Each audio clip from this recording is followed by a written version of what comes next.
Welcome to the Intentional Awakening Podcast with your hosts, Kathy Brewer and Terry Huberman.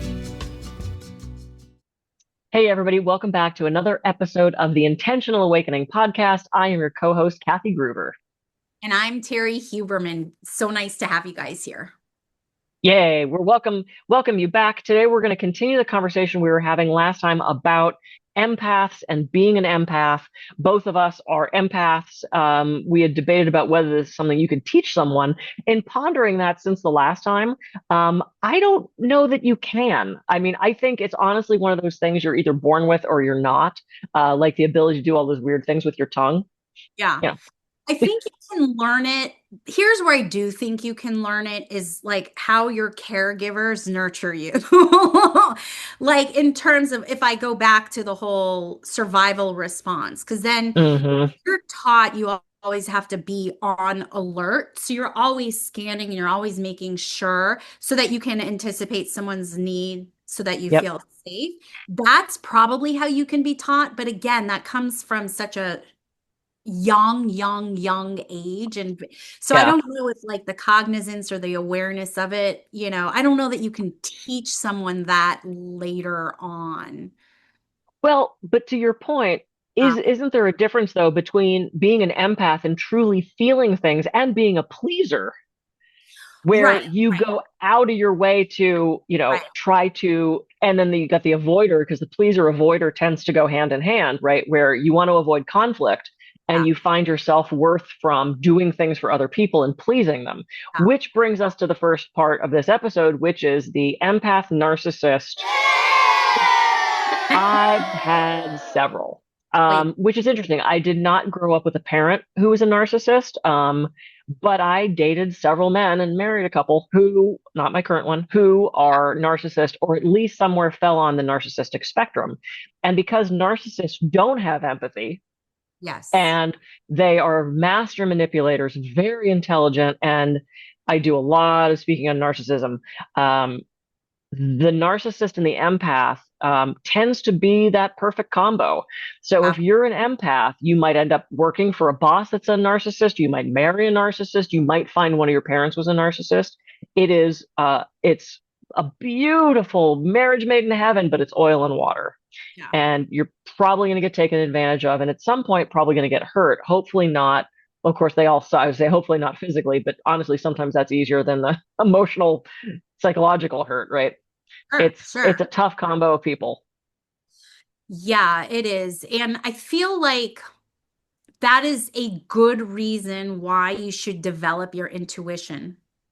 Because if you have a good sense of yourself and your perspective or your perception, it's going to be harder to go along as long with the narcissist. Because energetically, opposites attract, right? And it's not about whether you're dating somebody who plays sports and you do arts and crafts. That's a superficial level.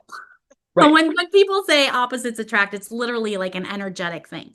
So you have an empath who's typically the giver. Giver. And then you have the narcissist, which is taker. Energetically, it's a perfect match because it's different. Because, the energy either attracts or repels. That's it. There's no in between. So it's a very nice combination. So if you don't have to call yourself a psychic, you don't have to be a shaman, you don't have to do any of those things. But when you work on your intuition, it'll be easier for you to separate from the narcissist, because I still think you're going to come across the narcissist. Oh, yeah, they're everywhere. It's like a Greek creature, like you chop the head off and 5 more appear. Yeah, like you get rid of one and then they just keep showing up. Well, and to your point about developing a good sense of self, I want to clarify what I think you mean by that and what I'm going to look at it as. Sure. We don't want this sense of self of I'm an actor, I'm a massage therapist, I'm a wife, not that.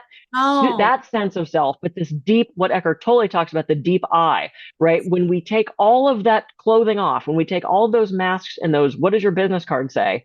The self under that, it's that strength of self that we're talking about. And I know as we talk more about awakening, we're going to talk more about that sense of self. So I'll note that for a future episode. So the empath narcissist thing is a sticky one.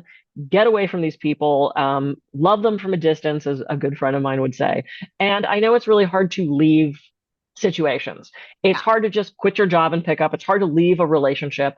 Finding that strong sense of self, honing that intuition, and surrounding yourself with people that are supportive to you can be incredibly helpful. We're going to do an episode in the future about how to get out of a narcissistic relationship, whatever that relationship is, because I've got some really great tools of dealing with a narcissist, but we don't want to go down that path now. The other thing that we're going to talk about today is these people that, and I'm sure you've run into this in your life, Terry, these people that wear this empath as a badge of honor, right? That they make themselves better than other people. Oh, I'm the best because I can feel these things. And they show off this skill that they have. Yeah. What's your take on that? Um, from a spiritual aspect, I feel like it's ego versus soul. Ego Mm-hmm. versus soul conversation. If whenever we're talking about an identity, how we identify as something, it's more of the ego versus the soul, because the soul doesn't have any, it has preferences possibly, but not necessarily identities. The identity comes from the ego, or it's also known as the lower soul. So Mm-hmm. it's, and that is usually in the human form. So what's going on, I believe, is somebody who is, again, we go back to the human aspect of this, That sense of self that is that the what I sense of can do kind of thing. self. Yeah. And so it is a survival response, I think, when you Mm, are, or a coping mechanism. However you're identifying as, it's a way for you to stay alive. And if you're going to use, sure. the fact that you're empathic, because you probably are, especially if you're trying to prove it, or you are Mm, able to prove it, you probably are. But how are you going about this? Where is this coming from? And right. it's coming from an ego way. And because there are different levels of truth, both can happen at the same time and exist, where you can be an empath and you can be egotistical as well. Right. And you could be an asshole. And you can be an asshole, and you can also do really great things. So I Yeah. always tell my clients, the way to survive being human is to and everything.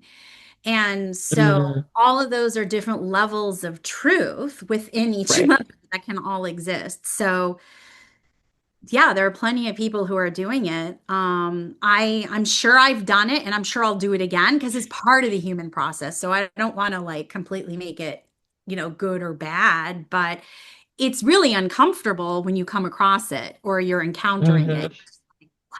Fuck. But it's like Yeah. It's like you Right. know that they're being this way. The last time I ran into someone doing that. So, I mean, we're going to get into all of our experiences. I've had crazy ghost experiences. I've had incredible psychic experiences. I've had out of body. I've had sex on the astral plane. I recommend it. I've had like really weird and what could be deemed cool experiences, right? And the last time I ran into an empath, they were like, oh, and they just were just like, it was so clearly all ego based. It was all human. There was no being to it, as, Eckhart Tolle separates the between the human and the being. And I just sat there. I didn't say a thing. And I kept seeing my friend look over to me like, aren't you going to chime in? Like, you do this stuff too. I didn't say a word. And I now, when I'm in a group or when I'm about to say something, I ask myself the question, why am I about to say this thing? Exactly.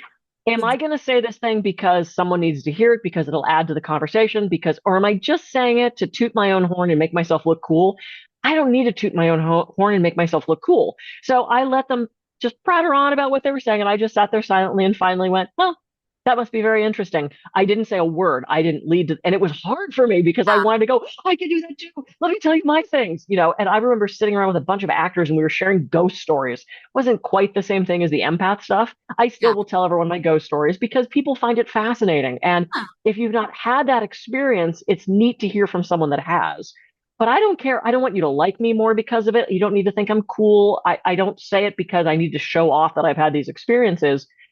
9 times out of 10, and just like you, I'm sure there's times where I was like, oh, let me tell you how cool I am. Um, but 9 times out of 10, it's just because I want to share that knowledge with somebody. I'm Right. hoping it's not coming from a place of ego, but I just let this person go on and I didn't say a thing. I just And let them go. they might actually need it. They might Right. need be witnessed. So by you not interjecting, you're actually helping them heal. I know it seems like it's distorted, but they're needing to Mm-hmm. express, get their message out, whatever. It may not Yep. be the healthiest way or the avenue because where they're coming from, right? Mm-hmm. Human or the being, as you said, I look at it as ego versus soul, but it's like Yeah. they might need that. So by you not interjecting, you're allowing them to have the space to show up, right? And they may Yep. not understand. Yeah. And so there's so much that we don't know. We as humans are really arrogant where we think we know everything. I've done it. I've been like, oh yeah, this. It's like, we don't really know. Mm-mm. So, it, like I said, it can be really uncomfortable, but that's where I think compassion comes in, where you're just like, let them talk. I don't have to Yep. agree. Do not have to agree, nor do I have to like what they're saying. Right. But Yeah. how they're going about it, for some reason, they need to do it to, again, if we're going to go back to the human aspect of survival, they need to do this to feel safe. I Yeah. try. I'm not perfect, but I do my best to come online to be aware of that. Like, ooh, somebody's acting or behaving this way. It's like, Terry, shut up. And I like bite my tongue. I'm like, I just want to punch them in the face. It's like, no, no, no, they need to do this. Like, allow them to show up. I don't like what they're saying, but just, you know what? No. So Yep. a lot of it just comes from their perspective and their story, and we don't know what their story is. Oh, and we all have a story underneath it, All have right? We all stories. do. Yeah. All right. So the final part of this episode is going to be, how do we protect ourselves Yeah, if you're an empath and you're just taking on too much? First of all, like, you've got to turn off the news. Just turn it off. please, please. Can't watch it right now. And people are like, I don't want to be uninformed. Be informed. You don't have to watch it. You don't have to read every article. You don't have to look at the disturbing images if you don't want to. So that was our first thing, is turn off the news. The second one we talked about last time is, I would say my own name. Right. And you talked about asking, is this my energy or is this not my energy? And that tends to dispel it. What are some of the other tips that you found for helping people who just take on too much energy? Well, I think because of the nature of energies, it's going to happen. Okay. Yeah. So the thing is like as it builds up and as it accumulates, then it sort of, as an empath, you're going to feel it more. So really what you want to do is you want to be cleaning and clearing that energy so that when the energy comes back and sticks to your field, it doesn't grow, get thicker, Hmm. more molassesy, you don't become more emotional.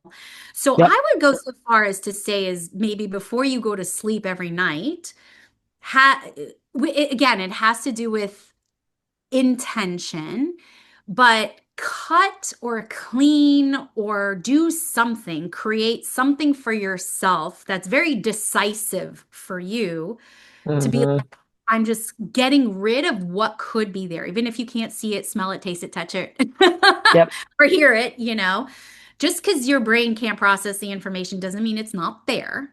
So you 100%. just want to clean it away. So at Mm. least when other stuff comes, because again, this is science, we can't not have it done. It doesn't get loaded up more. So I would go so far as to say is like, if you have, first of all, if you have the awareness that it's not yours, let it go away. Don't keep feeding it your attention. Don't keep thinking about it. Yep. Don't go back to grab the feeling in your body if you did feel it in your body. Don't go back to grab it if you've already let it go. We love to do that shit. I don't know why, but it's part of the human blueprint. But then maybe like if you're feeling gross, because sometimes you just know because you feel like I get this thing, it's really weird. Like I feel like I have to wash my hands. My hands just feel dirty. So I literally Hmm.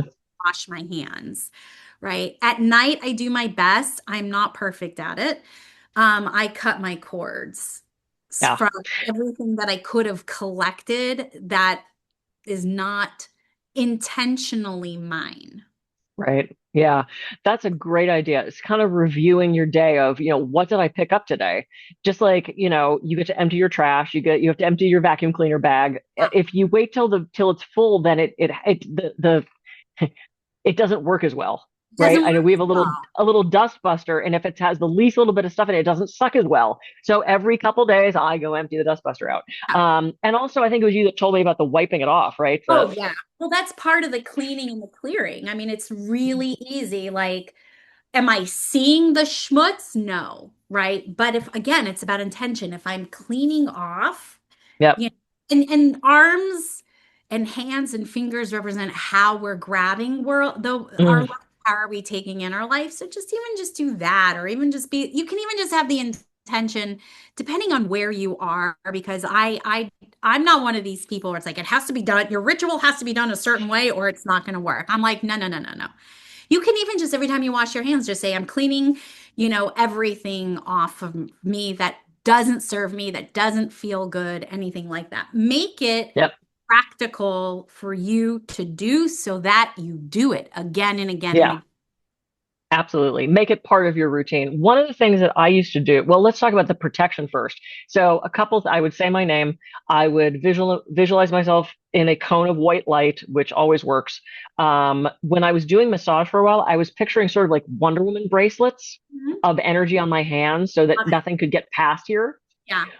There's a fabulous woman. I don't know if she's around anymore. Her name was Donna Eden, and she did all this amazing muscle testing. I am not a muscle testing fan. I think most of it's BS. When I see you in a store doing this to check your orange, just buy the orange. So we'll talk about that. I have a very, as far as woo as I get, I got a very sensitive BS meter. So there's certain things that I think is shit. But Donna Eden would do these incredible examples of muscle testing and energy exchange. And one of the things that she said to do is zip yourself up. So I'm going to stand up. Picture like something starting here and zipping yourself energetically up. Put your tongue on the roof of your mouth and lock it Okay. so that you are zipped into this protective space. I love her. I used to have videos of hers. I love her stuff. Do you know Um, why? Just really quick, because this is really important for the example you're giving. Do you know why you would touch your tongue to your palate? doesn't it it closes off the chakras, right? Doesn't it close off the energy? It links all the energy up because Ah, there's a space between the throat and then it depends on, what healing you're practicing. But if most people think this is that's called the third eye. So there's a yeah. gap between the throat and Ah. the third eye. So when you use your tongue, it links it together. So it makes it stronger. So That's that why when we meditate, we put our tongue there. Yes, so that's why it would be a protection thing for sure. I have a Yeah. protection thing too, but I just pretend that it's very sci-fi, like these steel. I like steel. You like white light. I like steel. I'm a little neurotic. I don't want anything getting through, but it's see-through steel. Very Hmm. creative. I've never seen see-through steel in real life, but in my mind, totally works.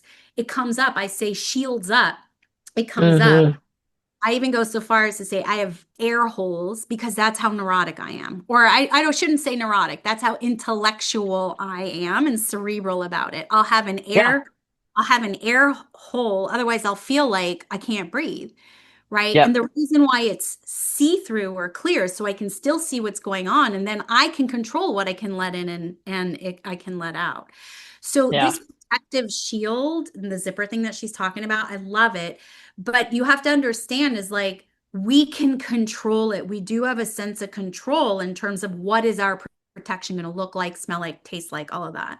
I think people Yeah. forget when it comes to non-tangible metaphysical. It's like, oh, well, we're at the mercy of whatever happens. No, no, no. Please don't forget. You have control. You get to intentionally create. So it goes Yeah. back to podcasting, intentional. And And I think this concept of being intentional with your words, being intentional with your thoughts. I mean, we have the ability to do that. And we'll talk later, in the Yeah. future Oh, about yeah. meditation and shutting out those thoughts and all those good things. But yeah, so we talked about the whole narcissism thing. We'll go into that later. People who are in their ego and wearing this as a badge of honor, and some great ways to protect and cleanse. The last thing I'll leave us with, when I would feel completely overwhelmed, typically after seeing like in-laws, I would sit I love baths. That's my happy place. I would do a bath with salts and candles and aromatherapy, and I would unplug the tub and let the water drain away while I was still sitting in it. And I would picture all the gunk from me heading down the drain, whether it was beliefs I didn't want anymore or habits, or I would just have this visualization of everything running down the drain. That's So, amazing. yeah, it was a good one. I love that one. All right. We've been talking long enough. Okay. Yes. This has been fabulous. Thank you all for watching. We'll catch you next time for another incredible topic on awakening and spirituality and enlightenment and ego and humans and beings and all those things. So I am Kathy Groover. I can be reached at kathygroover.coach. And I'm Terry Huberman. You can find me at terryhuberman.com. Thank you for joining us. We're really happy you were here, and we hope to help you out for future episodes. See you soon.